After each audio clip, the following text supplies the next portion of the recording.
Thank you అమ్మా. Good, బాగా చదువుకో, పైకి వస్తాం రా. ఇంకో పక్కన వసంత శ్రీనివాసరావు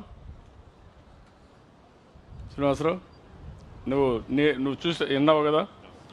ఇప్పుడు శ్రీనివాసరావుని చూస్తే ఆదిత్య అప్లయన్సెస్, వ్యాబ్ ఇండస్ట్రీస్ వీరు కూడా 310 కోట్ల టర్న్ ఓవర్ ఉంది. ఇంకొల్లు మండలం పరచూరు కాన్స్టిట్యున్సీ, వీరు కూడా శ్రీను వసంత ఎన్ ఇండస్ట్రియలిస్ట్. ఇతను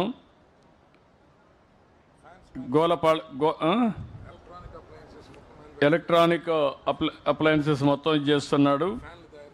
ఫ్యాన్లు, ఇంకా కొన్ని ఉషా ఫ్యాన్కి కానీ, పెనసానిక్ కానీ, క్రాంప్టన్కి కానీ, ఇవన్నిటికి కూడా ఓఈఎం లైక్ ఇవందరికీ ఆపరేషన్ మెయింటెనెన్స్ చేస్తారు. వీరు తయారు చేసి వాళ్ళకి బ్రాండ్ వేసి అమ్ముతారు.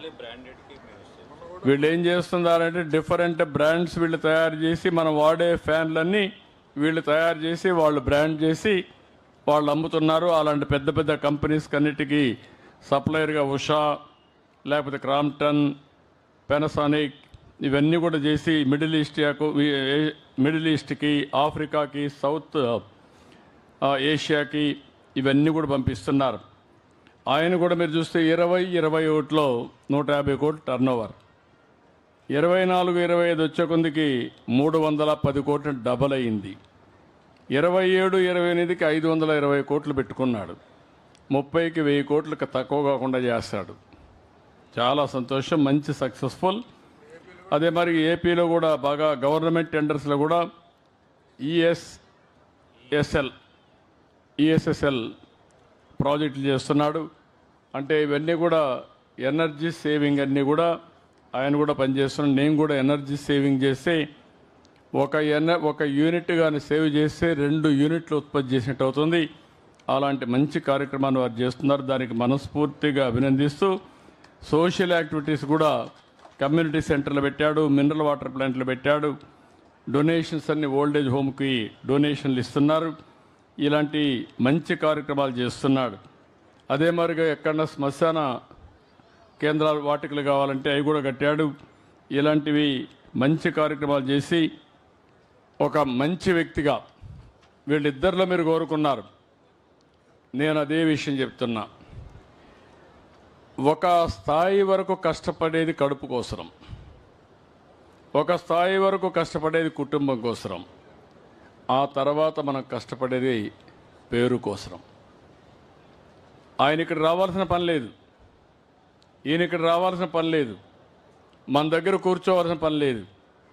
కానీ ప్రతి ఒక్క వ్యక్తిలో ఉండే గుణం మీరు చూస్తే ఒక స్థాయి తర్వాత నాతో సమానంగా ఉండే పేదవాళ్ళకి సహాయం చేసి నా జీవితాన్ని చరితార్థం చేసుకోవాలని ఏకైక కోరికతోనే వాళ్ళు ఉన్నారు.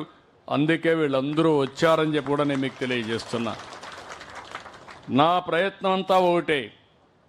ఇలాంటి కొంతమంది సమాజం వల్ల పైకొస్తారు, వాళ్ళు రారు, వాళ్ళు ఏసీ రూముల్లోనే ఉంటారు. కడాన మనిషి చనిపోయిన తర్వాత ఏసీ రూములను చనిపోం, తీసుకొచ్చే శ్మశానానికే తీసుకొస్తారు. ఎవరు ఇంట్లో డెడ్ బాడీని పెట్టుకుంటారు ఎవరన్నా? పెద్దవాడైనా కోటీసుడైనా కడాన పోయి అది భూమిలోకి పోవాల్సింది. భూమిలో పుట్టాం, మట్టిలో పుట్టాం, మళ్ళా మట్టిలో కలిసిపోతాం. కానీ శాశ్వతంగా మిగిలేది మన జీవితంలో ఏం చేశామో అదే శాశ్వతంగా మిగులుతుంది. అలాంటి మంచి కార్యక్రమాలకు ఇద్దరు ముందుకు వచ్చారు. అశోకుడు చనిపోతూ చేతులు చూపించి చనిపోతాడు. అంటే నేను అలెగ్జాండర్ చనిపోతూ చేతులు చూపించి చనిపోతాడు. ప్రపంచాన్ని అంతా కూడా నేను కాన్కర్ చేశాను, మొత్తం జయించాను, ఈరోజు చనిపోతున్నాను, నేను ఏమీ తీసుకుపోవడం లేదు, అంతా వదిలిపెట్టిపోతున్నానని ఒక మెసేజ్ ఇచ్చి చనిపోతాడు.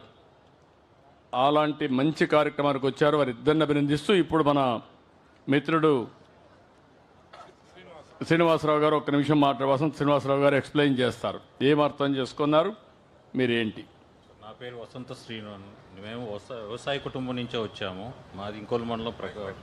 హలో సార్, మేము కష్టపడి పనిచేసి ఈ స్టేజ్కి వచ్చాము సార్. ఇండియాలో నంబర్ 1 మ్యానుఫ్యాక్చరింగ్ కంపెనీ ఫ్యాన్ ఇండస్ట్రీలో ఆల్మోస్ట్ ఆల్ మేజర్ బ్రాండ్స్ ఏ కంపెనీ అయినా ఇండియాలో ఫ్యాన్లు చేయాలంటే మొత్తం మేమే చేస్తాము. కొత్తగా కాన్సెప్ట్ ఇండియాలో first time energy saving fans, అంటే ఈ పాత ఒక ఫ్యాను 75 వాట్స్ తీసుకుంటుంది. నేను డెవలప్ చేసిన ఫ్యాను 28 వాట్స్, అంటే ఒక ఫ్యాన్ కన్జంప్షన్కి ఇప్పుడు 4 ఫ్యాన్లు తిరుగుతుంది. సెంట్రల్ గవర్నమెంట్ కూడా లాస్ట్ టైం మీరు కూడా లాంచ్ చేశారు ఈఎస్ఎస్ఎల్ పెద్ద ప్రాజెక్టు. మీరు ఏదైతే నేను ఇఫ్మా మీటింగ్లో, ఆల్ ఇండియా ఫెడరేషన్ మీటింగ్లో, ఫ్యాన్ నేషనల్లో పవర్ ఒక్క యూనిట్ పవర్ సేవ్ చేస్తే అది ఎనర్జీ సేవింగ్ అనేది అదే సేమ్. మీరు అదే లాస్ట్ మీటింగ్లో మీరు అదే చెప్పారు. వరల్డ్ వైడ్ ఎక్స్పోర్ట్, అంటే ఇండియాలోనే కాదు త్రూఅవుట్ వరల్డ్ మొత్తం ఎక్స్పోర్ట్ చేయాలనే concept BLDC concept only first time in India. మేము ఒక్కళ్ళమే ఉన్నాము. తర్వాత చాలా కంపెనీలు చేస్తున్నాయి కానీ వాటేజ్ ఎక్కువ, అంటే వాళ్ళు మినిమం 35 వాట్స్ తీసుకుంటారు. అంటే పవర్ కన్జంప్షన్ తక్కువ చేసేదే మేము ఈ ఫ్యాన్తో పాటు మా ఊర్లో ఉన్న, మా ఊరు కానీ పక్క ఊర్లో ఉన్న వాళ్ళు కూడా మాకు యాన్సిలరీస్గా తీసుకెళ్ళి, ఎక్కువ చదువుకోకపోయినా వాళ్ళను కూడా తీసుకెళ్ళి యాన్సిలరీస్ డెవలప్ చేసి వాళ్ళను కూడా మాతో పాటు గ్రోత్ అవ్వడానికి చేస్తున్నాం సార్. ఇంకా ఎవరైనా ఇంట్రెస్ట్ ఉన్న వాళ్ళు ఉంటే ఎడ్యుకేషన్ నుంచి కానీ స్కిల్ డెవలప్మెంట్ యాక్టివిటీస్, అంటే నేను ఇండస్ట్రీలో ఆటోమొబైల్ సెక్టర్ నుంచి ఎలక్ట్రానిక్స్ వరకు ఏదైనా ట్రైనింగ్ ఇవ్వడానికి మా ఫ్యాక్టరీస్, ఏదైనా ఏ ఫ్యాక్టరీ అయినా కానీ ఈవెన్ గోవా, హైదరాబాద్ ఎక్కడ ఇంట్రెస్ట్ ఉన్నా కూడా చేస్తాము. లాస్ట్ టైం కూడా సార్తో కూడా చెప్పాము, ఒకవేళ ఈ కాన్స్టిట్యున్సీలో ఎక్కడైనా కానీ ఒకవేళ ఏదన్నా ఇండస్ట్రియల్ కారిడార్ వస్తే మేము ఫ్యాక్టరీ పెట్టేసి ఈ ఏరియాలో కూడా ఎంప్లాయ్మెంట్ కోసం కూడా ట్రై చేస్తాము. దానికి కావాల్సిన స్కిల్ డెవలప్మెంట్ కూడా మేము ట్రైనింగ్ ఇచ్చి వాళ్ళకు కూడా జాబ్స్ ఇస్తాం. ఇప్పుడే సాంబసారు అడిగాడు, ఈ ఏరియాలో ship building, ship repairing industry పెడితే బాగుంటుందని కోరాడు. 2-3 ఆసక్తి కూడా చూపించారని చెప్పాడు. నేను పిలిపించి మాట్లాడతాను. అది మాట్లాడితే అక్కడే ఇండస్ట్రీస్ కూడా పెట్టేదానికి అవకాశం ఉంటుంది. ల్యాండ్ కూడా ఉంది, నీళ్లు ఇవన్నీ తీసుకొస్తే ఇండస్ట్రీ కూడా వస్తుంది. ఏదర్ ఫార్మాస్యూటికల్స్ కానీ లేకపోతే ఏ ఇండస్ట్రీ రావాలని అవి కూడా వర్కౌట్ చేస్తాం. ఇలాంటి వ్యక్తులందరూ ముందుకు వస్తే అది కూడా చేసి ఈ ప్రాంతంలో ఉండే వ్యక్తులు వేరే ప్రాంతానికి పోకుండా ఇక్కడే ఉపాధి కల్పించే బాధ్యత ఈ ప్రభుత్వం తీసుకుంటామని మరొక్కసారి తెలియజేసుకుంటూ, అది వచ్చే వరకు ఈ గ్రామాన్ని మీరు ఎట్లయితే దేశంలో ఏమేమి అవకాశాలు ఉన్నాయో ఆలోచించారు. ఆయనది సింపుల్గా మీరు ఒకసారి చూశారు. మీరు ఆయన తయారు చేసిన ఫ్యాన్ వాడితే అంటే 1/4% కరెంటుతో ఆ ఫ్యాన్ రన్ అవుతుంది. వేరే ఫ్యాన్లు వాడితే 70 యూనిట్లు కరెంటు కావాల్సి వస్తే ఈయనది 25-26 యూనిట్లతో ఉపయోగపడుతుంది. అంటే 3 రెట్లు ఎఫిషియన్సీ పెరుగుతుంది. ఈయన తయారు చేసే మందులు వాడితే మీ ఆరోగ్యం బాగుంటుంది. ఈ 2 కూడా ఇక్కడే పుట్టారు. 2 మామూలు వ్యక్తులే, ఎక్కడి నుంచి ఆకాశం నుంచి ఊడిపడలా, నేర్చుకున్నారు, అవకాశాలు అందిపుచ్చుకున్నారు. ఈ గ్రామంలో కూడా ఇలాంటి వ్యక్తులు తయారు చేయాలనే ఆకాంక్షతోనే నేను ఈ విషయాలన్నీ మీ ముందర పెడుతున్నాను. రేపు ఇప్పుడే ఉన్నట్టు మన పక్కనే కుర్రాడు ఉన్నాడు. ఆ కుర్రాడు కావచ్చు రేపు భవిష్యత్తులో. ఇలాంటివన్నీ కూడా మన జీవితంలో ఉంటాయి. ఇప్పుడు 2 కలిసి మీరు ఒక పని చేయాలి. ఈ ఊరిలో అన్ని కుటుంబాలని 304 కుటుంబాలు గ్రామాన్ని అభివృద్ధి చేయడానికి మీ ఇద్దరికి సయోధ్య ఉందా, లేకపోతే పరిచయాలు ఉన్నాయా లేవా? ఇద్దరు కలిసి ఒక ప్రణాళిక తయారు చేసి ఓవరాల్గా ఏం చేయాలి, మేము గవర్నమెంట్ ఏం చేయాలి. ఇప్పుడు ఈ ఊర్లో ఇంట్రెస్ట్ ఉండే ఒక 20 మంది 30 మంది గొర్రెలు పెంపుకుంటామంటే మామూలుగా ఇది కాకుండా ఇంటి దగ్గరనే పెంచుకోవడానికి నేను ఆ లోన్ అవన్నీ అరేంజ్ చేస్తా, సబ్సిడీ అన్నీ ఇస్తా. అది మానిటర్ చేసి ఒకటి క్రియేట్ చేయడం, ఒక 30 మందో 20 మందో బాగుపడతారు. ఈ ఊర్లో కలెక్టర్ కూడా చెప్తున్నా, మీ ఇద్దరితో కూర్చోబెట్టి మాట్లాడి ఒక ప్లాన్ తయారు చేస్తారు. ఆ ప్లాన్ తయారు చేసి ఆ ప్లాన్ ప్రకారం ఈ కుటుంబాలన్నీ బాగుపడాలంటే ఏం చేయాలో ఓవరాల్గా పనిచేస్తారు. 30 కుటుంబాలని మీరు ఎంపిక చేసుకుంటారు. లాస్ట్ మైల్లో ఉండే 30 కుటుంబాలని. ఆ 30 కుటుంబాలని మీతో సమానంగా చేయలేకపోయినా కింద నుండి వాళ్ళని పైకి తీసుకొచ్చే బాధ్యత మీకు అప్పచెప్తున్నా. అది చేసి ఒక మోడల్ విలేజ్గా ఈ విలేజ్ని తయారు చేయాలి. చేస్తామని ఇద్దరు గట్టిగా చప్పట్లు కొట్టి అభినందించండి. దీన్ని తీసుకురా. అదే మరిగా ఎంపీ గారు ఒక నిమిషం మాట్లాడాలంటున్నాడు. ఎంపీ గారు ఈ కాన్సెప్ట్ చెప్పడానికి మైక్ ఇవ్వండి. ఎంపీ గారు ఒక 2 నిమిషాలు. అవి తీసురా. చేసి నాకు పక్కాగా చేయాలి. సభకు నమస్కారము. ఇప్పుడే ఇది గొసనపూడి, సరే గొసనపూడి కదా, నువ్వే తప్పు కొట్టారు. నన్ను నాకు డౌట్ వచ్చింది, నేను తప్ప మీరు తప్ప.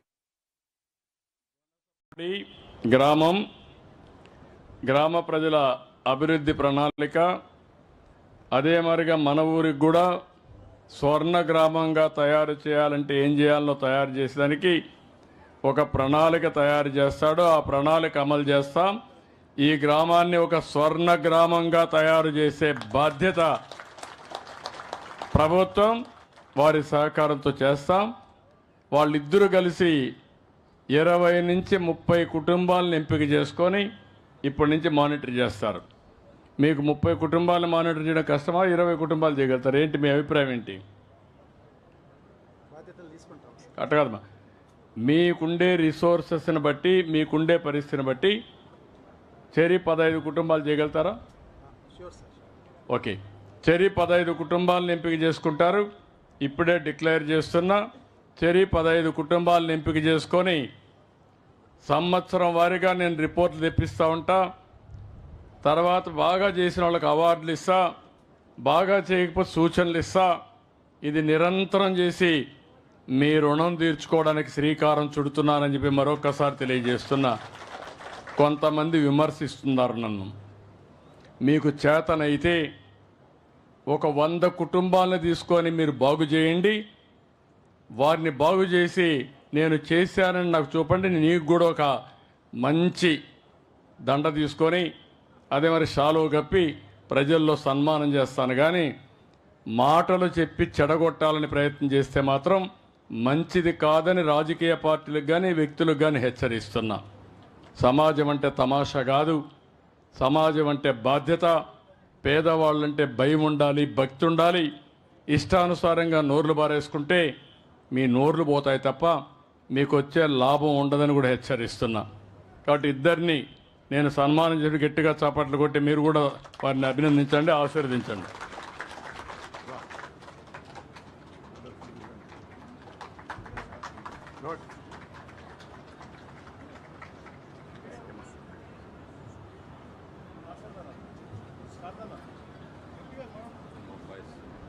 భయం రమా ఇద్దరు కంబైన్డ్ జాయింట్ రెస్పాన్సిబిలిటీ కూడా వేస్తున్నాం.